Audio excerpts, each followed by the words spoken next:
India charges us massive tariffs, massive. You can't even sell anything into India. It's almost restrictive. It is restrictive. You know, we do very little business inside.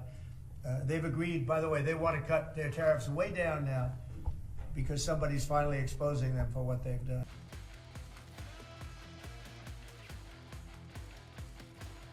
Bharat और America ने मिलकर एक बड़ा फैसला लिया है, एक ऐसा फैसला जिससे कई देशों के कान खड़े हो जाएंगे। दरअसल अमेरिकी राष्ट्रपति डोनाल्ड ट्रंप ने दावा किया है कि भारत ने आखिरकार अमेरिकी इंपोर्ट पर टैरिफ में कटौती करने पर सहमति जताई है। पिछले कई दिनों से दोनों देशों के बीच टैरिफ को लेकर बातचीत चल रही थी। पीएम मोदी जब अमेरिकी दौरे पर थे, उस दौरान उनके सामने भी ट्रंप ने ये मुद्दा उठाया था। लेकिन बड़ी बात यह है कि दोनों देशों के बीच टैरिफ को लेकर सहमति जताई गई है। India charges us massive tariffs, massive. You can't even sell anything into India. It's almost restrictive.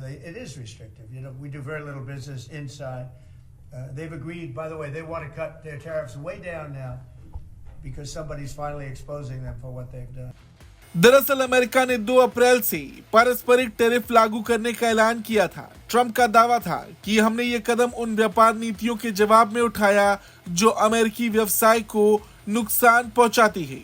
The economic times की रिपोर्ट के मुताबिक auto parts, consumer electronics, jewellery और परिधानों का कारोबार करने वाली कई भारतीय कंपनियां भी जोखिम कम करने के तरीकों पर रणनीति बना रही हैं। ये चर्चा तब शुरू हुई जब ट्रंप ने अमेरिकी संसद के संयुक्त सत्र को संबोधित करते हुए भारतीय आयातों पर पारस्परिक टैरिफ यानी कि रेसिप्रोकल टैरिफ की बात दोहराई थी। ट्रंप ने कहा था, भारत हमसे 100% से ज्यादा टैरिफ वसूलता है। हमारे उत्पादों पर चीन का औसत टैरिफ हमसे 2 गुना है और दक्षिण कोरिया का औसत टैरिफ 4 गुना अधिक है। ये दोस्तों और दुश्मनों द्वारा किया जा रहा है। ये व्यवस्था अमेरिका के लिए उचित नहीं है। ये कभी नहीं थी। 2 अप्रैल को रेसिप्रोकल टैरिफ लागू होंगे।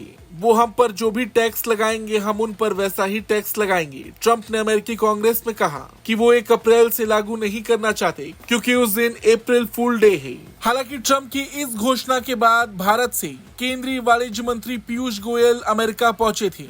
कहा गया था कि इस दौरे का मकसद टैरिफ विवाद को सुलझाना और दोनों देशों के बीच व्यापारिक संबंधों को नई ऊंचाइयों तक ले जाना था। ऐसे में ट्रंप के टैरिफ के बाद भारत और अमेरिका के व्यापारिक संबंधों में गर्मजोशी को बनाए रखने के लिए पीयूष गोयल के अमेरिका जाने के बाद विदेश मंत्री जयशंकर ब्रिटेन और आयरलैंड के दौरे पर गए। कुल मिलाकर देखा जाए तो टैरिफ को लेकर अमेरिका से जो बवाल चल रहा था, अब उस पर विराम लग जाएगा। हालांकि ट्रंप ने इस फैसले का श्रेय अपने प्रशासन के उन प्रयासों को दिया है जो अनफेयर ट्रेड प्रैक्टिस को एक्सपोज करने में लगे थे। ट्रंप ने कहा, भारत हमसे बहुत ज्यादा टैरिफ वसूलता है, बहुत ज्यादा। आप भारत में कुछ भी नहीं बेच सकते। वैसे वो सहमत हो गए हैं। वो अब अपने टैरिफ में कटौती करना चाहते हैं क्योंकि अब कोई ऐसा आ गया है जो उनके सामने ये मुद्दा उठाए।